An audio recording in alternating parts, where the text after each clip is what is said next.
Before daylight reaches Mbeli Bay, the forest is already in motion.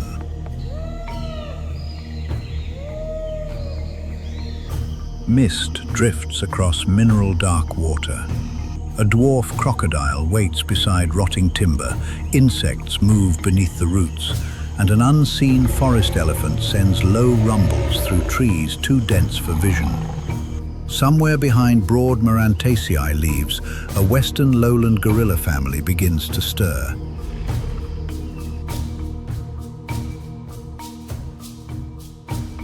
Their day will follow paths made by giants. The Silverback will lead them through elephant corridors, across feeding grounds, and toward the mineral shallows where many species converge. When the midday heat presses the larger animals into stillness, life will continue below them, in ant columns, termite tunnels, decomposing wood, and the water beneath floating leaves.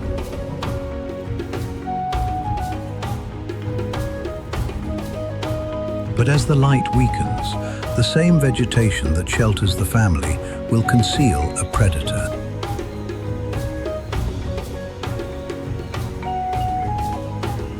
This is the heart of darkness, the Congo Basin, a world where no path belongs to one species, no silence is truly empty, and survival depends on reading changes too subtle to see.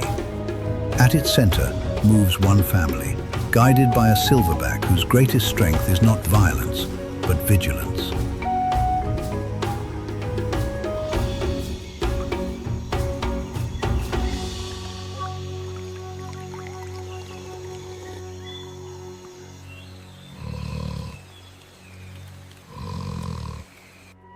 The forest before dawn.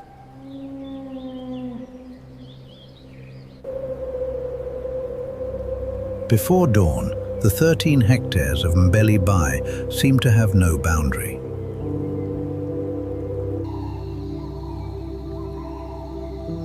Mist moves low across mineral-dark water, erasing the flooded sedges first, then the ancient wall of limber and mahogany beyond them.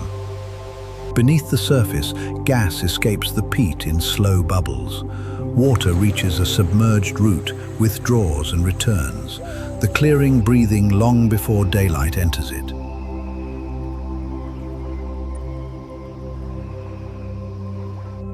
At the muddy edge, a shape mistaken for rotting timber opens one eye.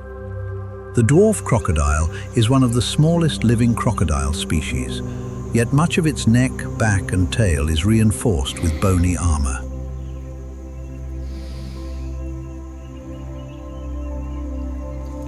A frog calls from somewhere inside the wet vegetation. The sound is swallowed by a heavier exhalation as a hippopotamus breaks the surface.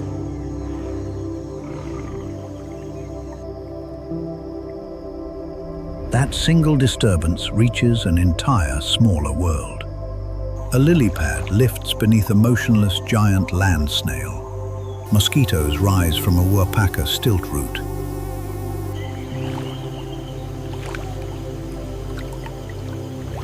Across a fallen palm frond, the giant African millipede advances on 300 to 400 legs.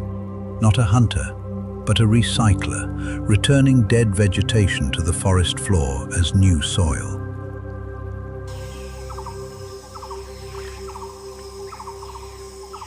Then a deeper vibration enters the water.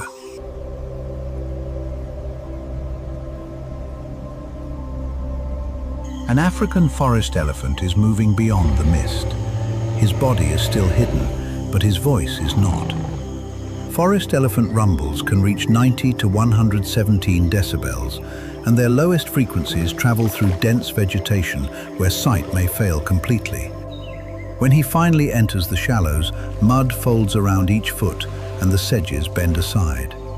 The corridor left behind will outlast his passage.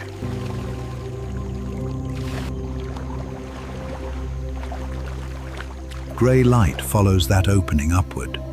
It finds a mantled guereza grooming in the mahogany, a leaf-eating monkey whose chambered stomach relies on microbes to ferment cellulose. African grey parrots shift along a liana.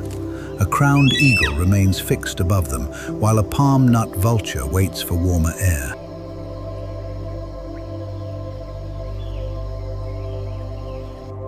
Still, the family at the center of this story remains hidden.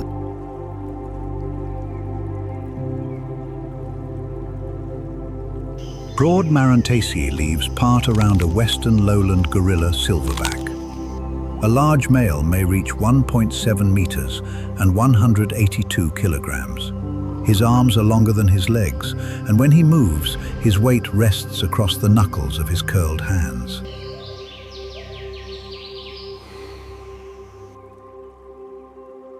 But first, he listens.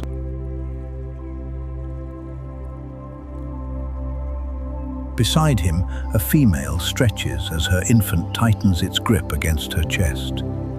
The others wait beneath the wet leaves.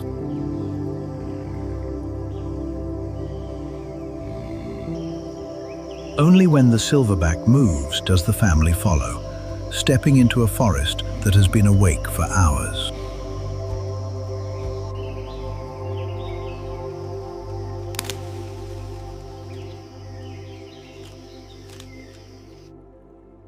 The Roads, written by giants.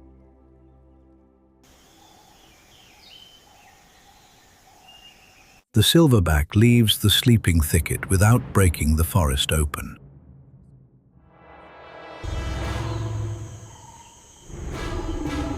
Ahead, the undergrowth has already been divided by an animal weighing several tons. Repeated passages by African forest elephants have pressed the mud into a broad trail, snapped young stems at shoulder height, and pushed dense vegetation away from the center. What began as the route of a giant has become a corridor for an entire community.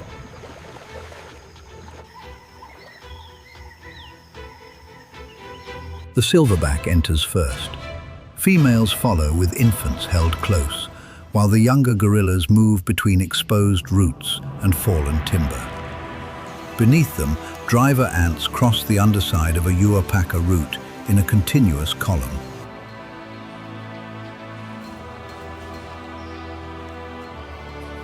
The family does not travel far before feeding begins.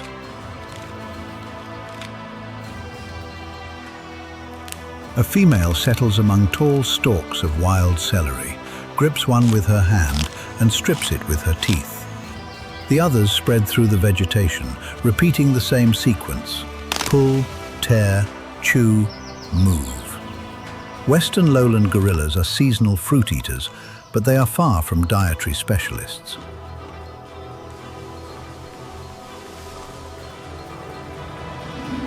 Herbs accounted for about 21% of annual feeding time, while fruits and tree foods each contributed roughly 31%.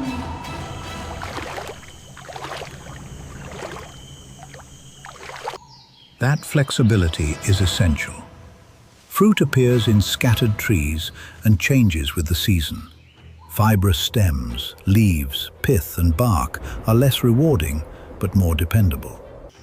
Gut microbes ferment part of that cellulose, allowing the gorillas to extract energy from plants that many mammals could not process efficiently.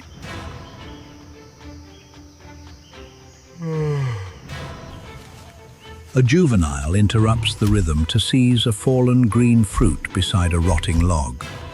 The find is consumed immediately. When fruit becomes abundant, Western gorillas often spend less time feeding but travel farther to locate widely separated trees. For the family, movement and diet are inseparable.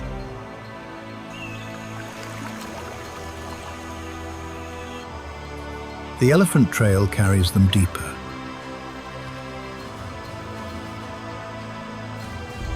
A grey trunk swings through the foreground, while a female gorilla passes behind it. Neither animal challenges the other. The elephant maintains the corridor. The gorillas harvest the vegetation growing along its edges. Their coexistence reshapes the forest without either species intending to cooperate.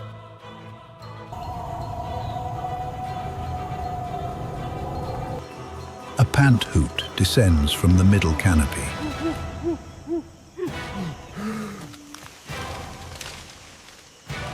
Chimpanzee panthoots can contain as many as 4 acoustic phases: an introduction, build-up, climax, and letdown, and function as long-distance signals during travel and feeding. Branches shake above the gorillas, but the silverback only pauses before returning to the stalk in his hands.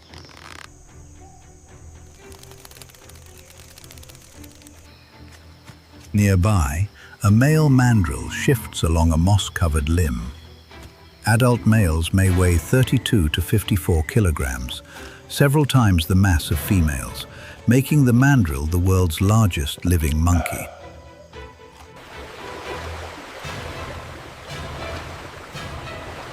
By late morning, the corridor releases the troop into Mbeli Bay.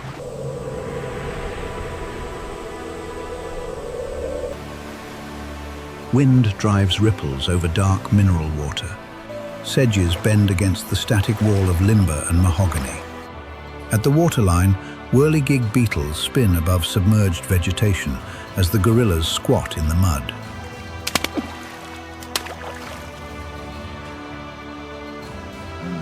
Using their fingers, they gather wet clay and pull aquatic plants from the shallows. The precise reason gorillas consume clay is still unresolved. Possible benefits include access to sodium and the binding of certain plant compounds.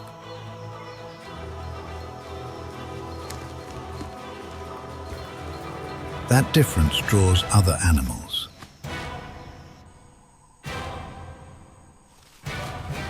A red river hog, weighing anywhere from 45 to 129 kilograms, drives its snout into the wet earth.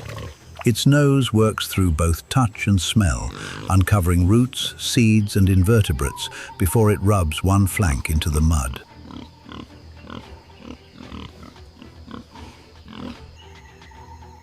Above the wallow, a leopard lies across a mahogany branch.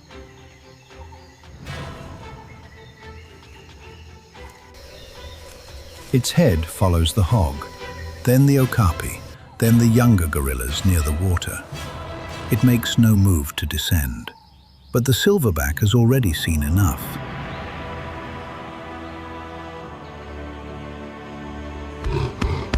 The silverback rises, cups his hands, and strikes his chest.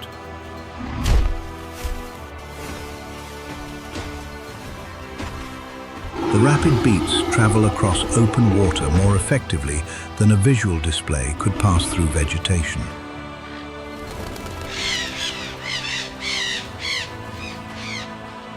The leopard remains above.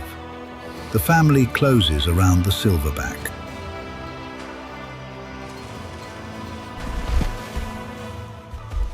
In a clearing shared by animals from milligrams to tons, the strongest boundary is not drawn into the ground.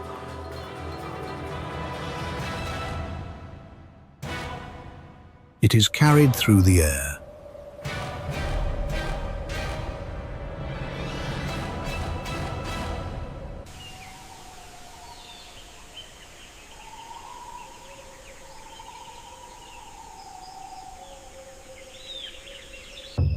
When the forest slows,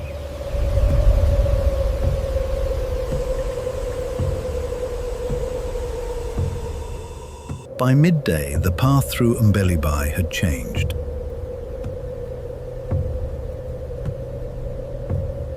The silverback no longer pushes forward with the steady purpose of the morning.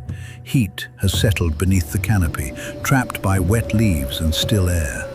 His pace shortens. Behind him, the females stop feeding and the juveniles abandon the fallen vegetation. The family turns away from the open water and enters deeper shade.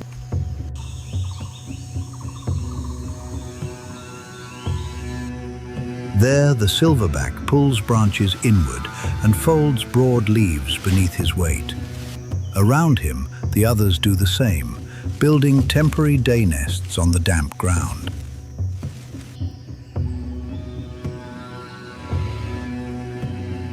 Each animal makes its own, but the arrangement is social. Females settle close together, infants protected between warm bodies, while the silverback lies at the outer edge, facing the forest.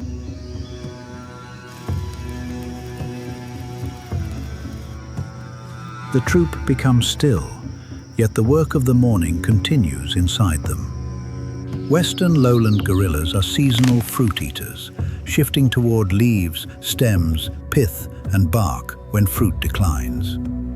Microbes in the hindgut ferment it, releasing energy slowly while the family rests.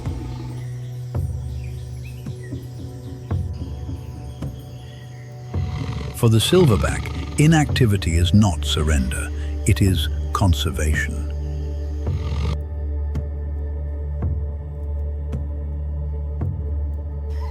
The same pressure spreads outward. At the clearing's edge, a forest elephant stops beneath the trees, its ears moving just enough to disturb the heavy air. Beyond the roots, a dwarf crocodile lies open-mouthed on a log, exposing moist tissue as its body sheds heat. Higher in the mahogany, the leopard that watched the wallow now hangs across a branch, conserving strength for the cooler hours.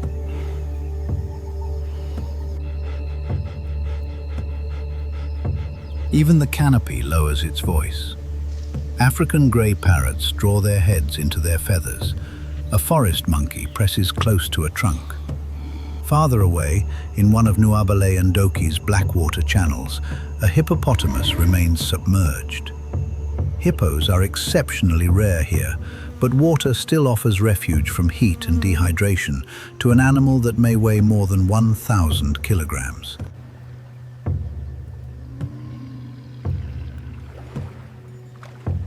Nearby, an African rock python lies motionless, where warmth reaches the forest floor. In the midday forest, survival is measured by how little movement is necessary.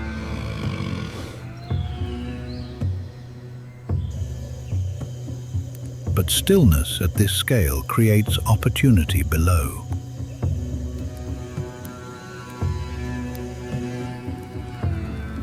Driver ants reach the remains of a forest cockroach beneath the gorilla's resting place. Workers pull from different angles until the body turns and disappears beneath a uapaka root.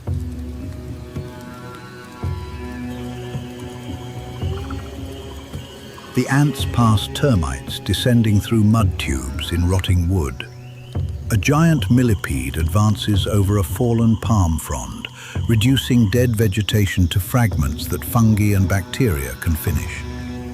At the waterline, whirligig beetles carve circles across the surface, while larvae move through submerged stems below.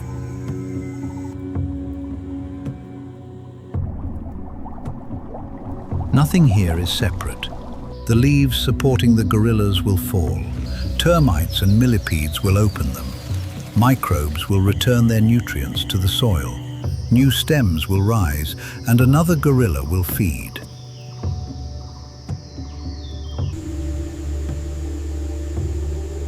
Across Mbeli Bay, the weather begins to turn before the animals do. Wind pushes a dark band across the mineral water. Sedges lean and recover. Cloud shadow moves over the clearing without bringing rain. The wall of limber and mahogany remains fixed, but every softer surface responds.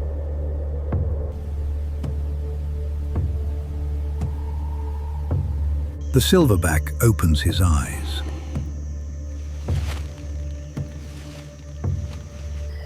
He does not rise at once. First, he listens. Then his shoulders lift from the nest, and he stretches both arms above his head. A female shifts beside her infant. One juvenile sits upright, and the rest of the family begins to unfold from the leaves.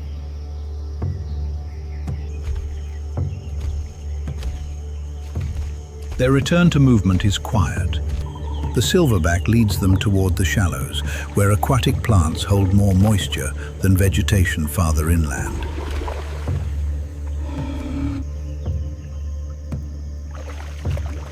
The silverback steps into the water, sweeps floating debris aside, cups the cleared surface in both hands, and drinks.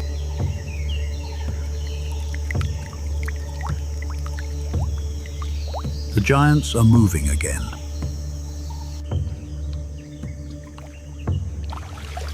But beneath them, the forest never stopped.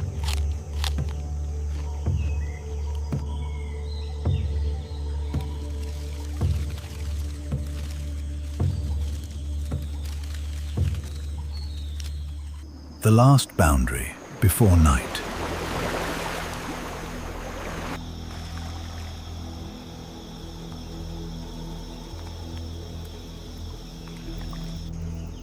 The silverback is still drinking when the forest changes again.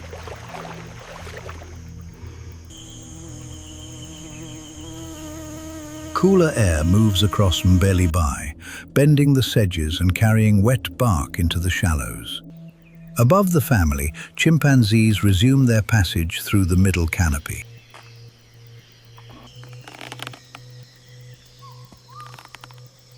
Near the forest wall, a bongo, an antelope that can weigh nearly 400 kilograms, draws leaves from a low branch, while a plumed guinea fowl searches the ground for insects.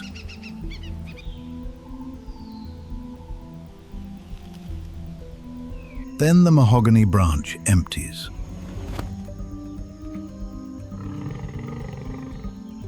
The leopard that rested through midday stretches descends the trunk and disappears into the Marantaceae. Its padded feet place almost no sound into the mud. Spotted fur breaks apart beneath leaf shadow until only the face remains, watching through the vegetation.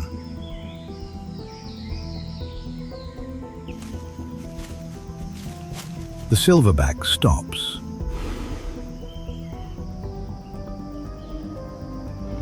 He lifts his head, turns toward the brush, and rises onto his hind legs. Behind him, females pull their infants against their chests. Juveniles move inward. Protection is one of the mature male's central roles. His position can determine whether danger reaches the family at all.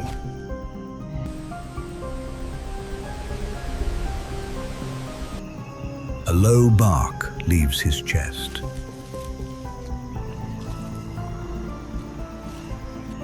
The leopard freezes. It is built for ambush, not a prolonged confrontation that could leave a solitary hunter unable to feed. The silverback does not charge. He simply remains between the cat and every smaller body behind him.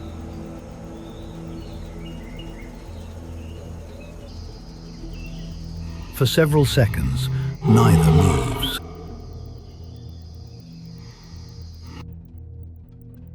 Then the leopard places one paw backward, followed by another, until its face dissolves into the forest.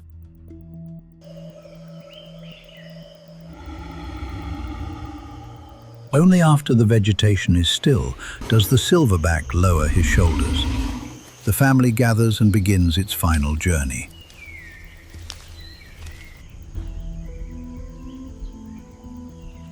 Light drains quickly from Mbeli Bay.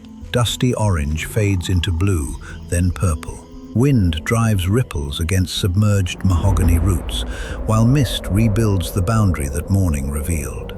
The gorillas become silhouettes along the swamp edge, searching for ground above the deepest water.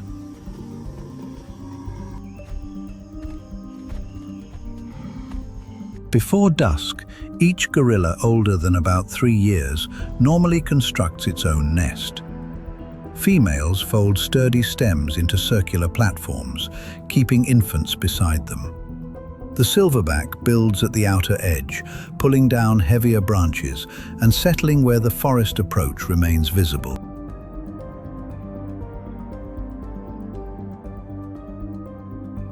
By the time the family lies down, another shift has begun.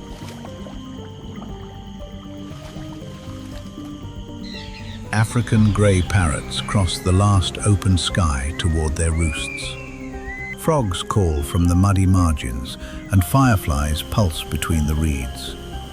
Beneath a root, driver ants continue into a subterranean opening as condensation gathers above them.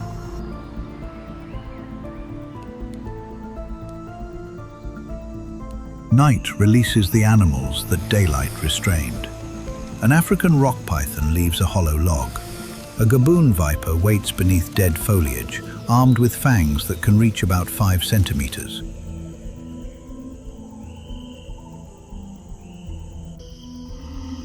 The silverback remains awake a little longer.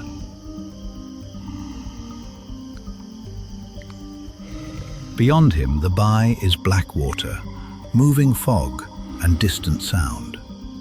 Behind him, the family is still.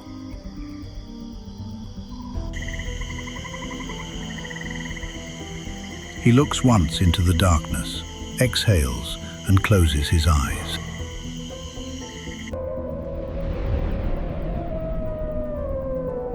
The forest has not become safe.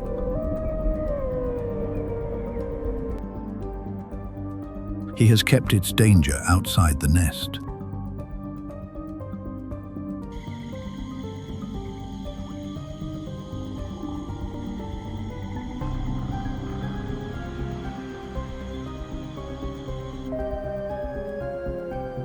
The final sliver of daylight vanishes, and the silverback closes his ancient eyes. He has successfully navigated the relentless trials of Congo Day.